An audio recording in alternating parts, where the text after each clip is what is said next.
Here are the parts for the horizontal stabilizer. There are not many parts, so the build is pretty fast. I was surprised to see the rear spar attachment bracket already has a cut line drawn for you. The first thing I did was to burr all the parts and edges.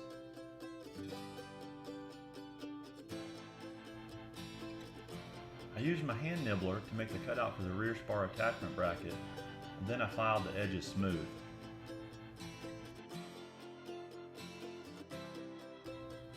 You start with the rear spar. You cleco a long doubler to the aft side, then a shorter doubler rests on top of the longer doubler. Then you flip it over and do the same thing on the front side.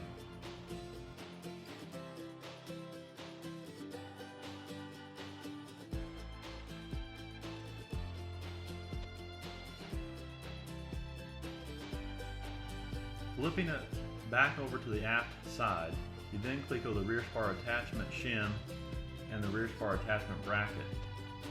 The rear spar attachment bracket is what attaches the horizontal stabilizer to the fuselage. Next, you're able to rivet part of the holes for the doublers on the front. You can see some of the rivets here.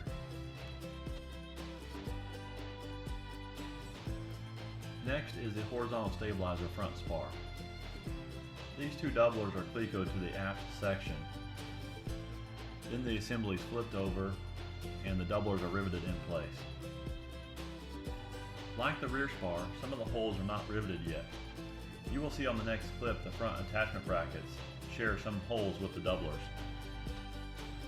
The front attachment assemblies get clecoed, then riveted in place.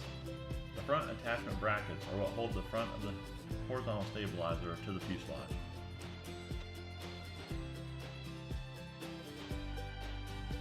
Here I am showing one of the ribs for the horizontal stabilizer. You can see there is an offset on both sides of the flange in order for it to nest well with the doublers.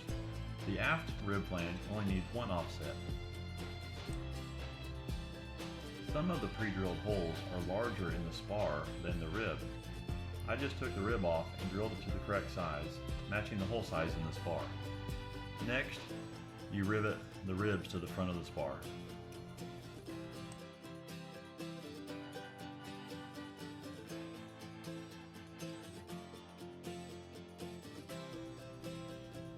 Attach the rear spar to the ribs, and then you rivet.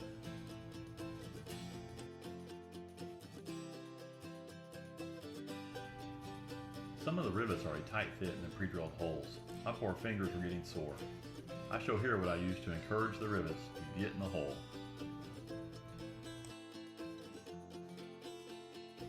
I secured the frame to the workbench, ensuring level from front to back and side to side prior to skinning.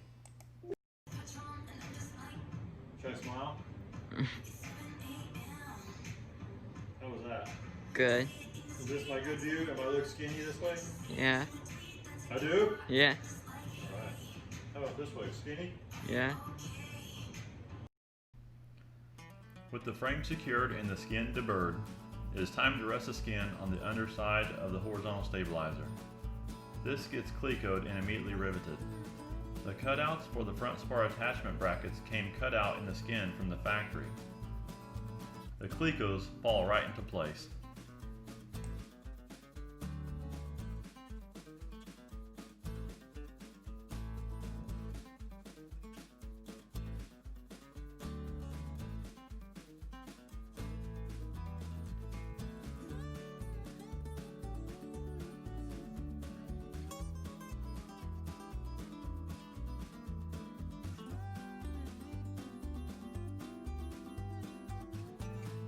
I flipped it over and inspecting the rivets. All were nice and tight with the ribs and spars. I cut out 4 clips from stock angle and attached to the spars and the end ribs.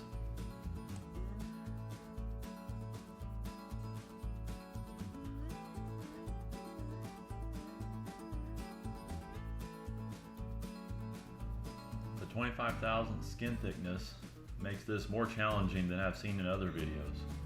We eventually got it done though.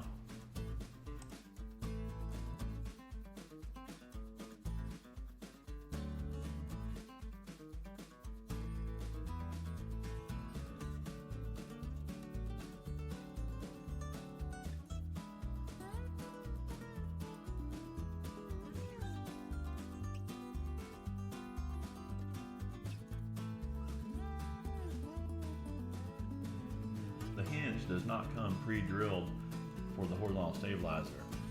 You measure, clamp, then use the pilot holes in the skin for drilling down into the hinge.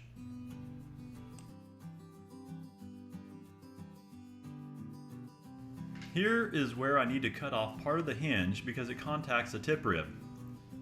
This was easy to figure out, but not documented in the assembly instructions from Zenith.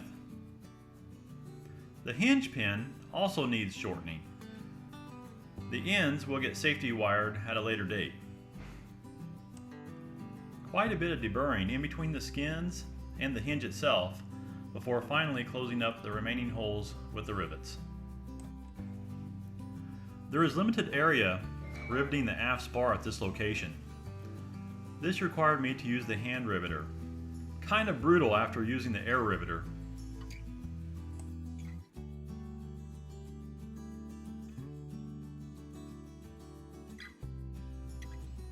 Time to button up the top skin.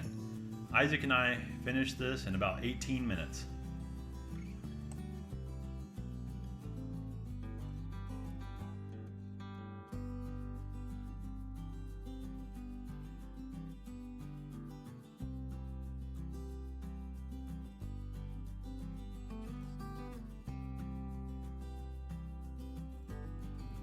I am installing the tip ribs. I added a doubler on this part to make it slightly wider. There has been some concern regarding the plastic stabilizer caps getting hot in the sun and bowing inward toward the elevator. I fitted this part after already making the elevator to ensure clearance, but looking back, I'm not sure that was actually needed. I drew a trim line on the stabilizer cap and trimmed that part off with a file. Next, I drew a line for the rivet holes and spaced out the holes per the plans.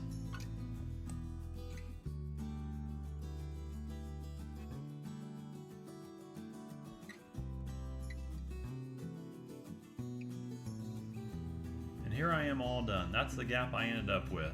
The other side's slightly wider. We'll see you next time.